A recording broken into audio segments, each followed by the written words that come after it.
My name's Claire. Oh my God, my name's Claire and I'm 43 years old. I'm a recovering addict, a convicted drug dealer and an ex-rough sleeper. If I told you this in a job interview, you wouldn't touch me with a barge pole. This is exactly what Merrill and Newbury Soup Kitchen were advised to do. I was a real pain in the arse. My family had washed their hands of me and the police wanted to lock me away for a very long time. I was totally alone. The reality was, it was a cry for help. I was at my rock bottom, living in a tent behind a bush on the canal. I had no money, no hope, and I was just desperate to die. I didn't want to be like this anymore, but I couldn't stop. Why would I? No one else thought I was worth anything, so why would I care about myself? This is when I first met Merrill properly at the beginning of 2019. She was supporting a close friend of mine, who sadly is no longer with us. Things went slowly at first. The soup kitchen provided me with a tent, some bedding, clothes, and lots of other stuff. I started attending the Thursday food hand, getting to know lots of the volunteers, each one providing their own special support to me. I was about 6.5 stone, malnutritioned, and the ladies in the kitchens always provided me with extra food, secretly giving me little extra treats. I had my hair cut and treated, my poor tired sore feet were massaged and treated, and the medical support for my continuous health issues, including my face, which had horrendous scabs and wounds all over, including my neck, which really knocked my confidence a lot. So to be treated by someone who didn't have a look of horror and disgust when they saw my face made me feel at ease. Oh. You're doing really well. I arrived one evening wet and cold with purple hands. This was a usual occurrence for me, but it upset a volunteer so much.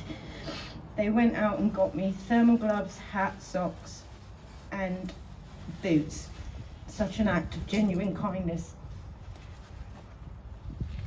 Most of all, what really touched me was turning up each week and people remembering my name and taking a genuine interest in me.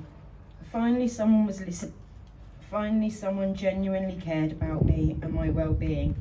Finally, someone that didn't judge me or pressurize me to do things their way or with an ulterior motive.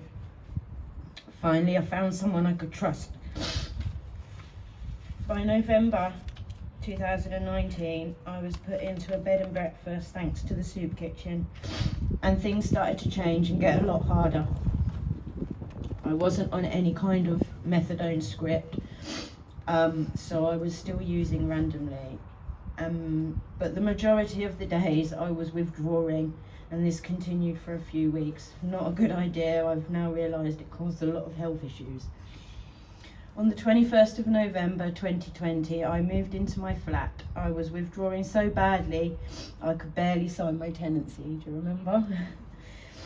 Throughout this, Newbury Soup Kitchen continuously supported me, providing me with food parcels so I could cook some healthy meals, supported me with my universal credit, and provided travel tickets for my hospital appointments.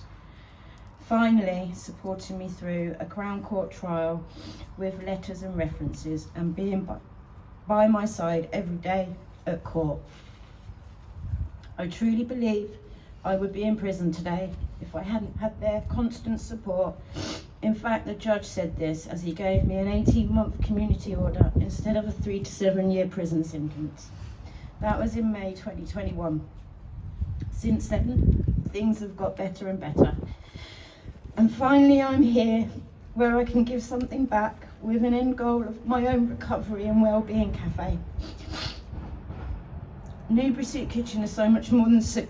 Each person involved goes above and beyond, and no matter what, always does what they say they will do. It's a safe, confidential, genuinely caring place.